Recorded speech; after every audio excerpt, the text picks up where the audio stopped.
Hi, I'm Damara. I am a senior at Mount Lake Terrace High School. My name is Ryan McClelland, and I'm a senior at Linwood High School. Hi, I'm Mackenzie. I'm a senior at Linwood High School.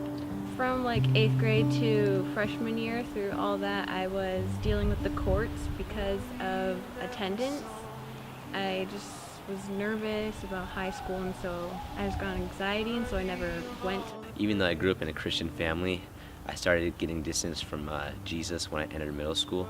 It was mostly because a lot of kids in my middle school didn't really follow Jesus or didn't go to church ever, and so I didn't really think it was the cool thing to do. When I was little, my peers and my friends used the word divorce so many times to talk about their parents and the relationship they had.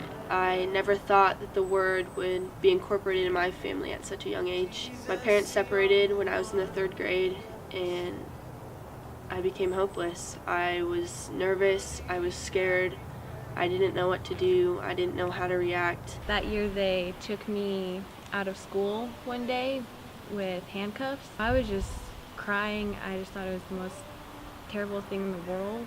I found out my mom was addicted to pills.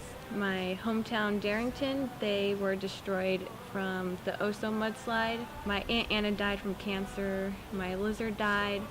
I just thought the whole year was crumbling and thinking, like, why me? Why did this have to happen? My mom would ask me if I wanted to go to church, and I would say no, or I'd rather just stay home, play video games, because I didn't really want to waste my time going there or sitting through a sermon. And then that followed on Sunday nights when there's youth group. I would occasionally go, but it became less frequent throughout middle school and going into high school. I would be reading my Bible less, praying less, and I had really very few friends who even were Christians or who I felt comfortable speaking to Jesus about. My dad moved out, lived on his own. My mom and I moved up north because she thought things would be better for us. I moved to a new school, I had new friends, I even got a puppy that summer. I thought everything was going to be okay. I had no foundation, I had no friends to talk to, I had no one to turn to for comfort. I was scared.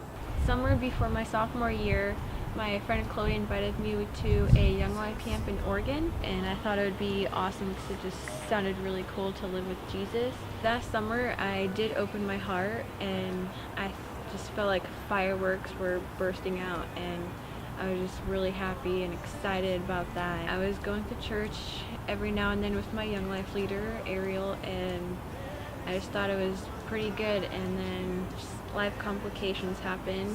My mom, she got a little more obsessed with her addiction. She just started stealing from her husband. I was living with my friends. I thought I had like a good foundation with God and Jesus, but then it just kind of just all got shooken up that year. So it was the end of my freshman year when my older brother told me about this thing called Young Life.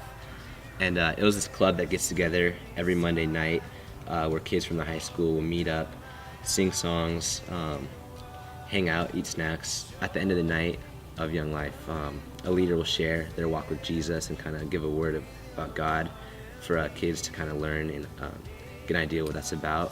So going to that really just like kind of opened my eyes, because seeing that all these kids from the same high school that I go to are going to this club to learn about Jesus kind of inspired me. It made me more comfortable talking to my own friends and inviting them to come. People were afraid to sit with me at lunch. On a Monday, at lunch, 2 girls came up and sat by me.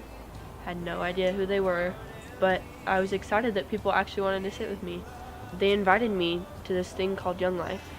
They said their names were Brittany and Victoria, and they couldn't wait to have me there. I hadn't even given them an answer yet. They told me that it was Blacklight Club, that we were going to be listening to music and playing games and eating food, having fun. I was in 6th grade, and my 8th grade friends were going. Of course I wanted to go. I wanted to be just like them. What else was I going to do that night? I went, and it was probably the best decision I've ever made.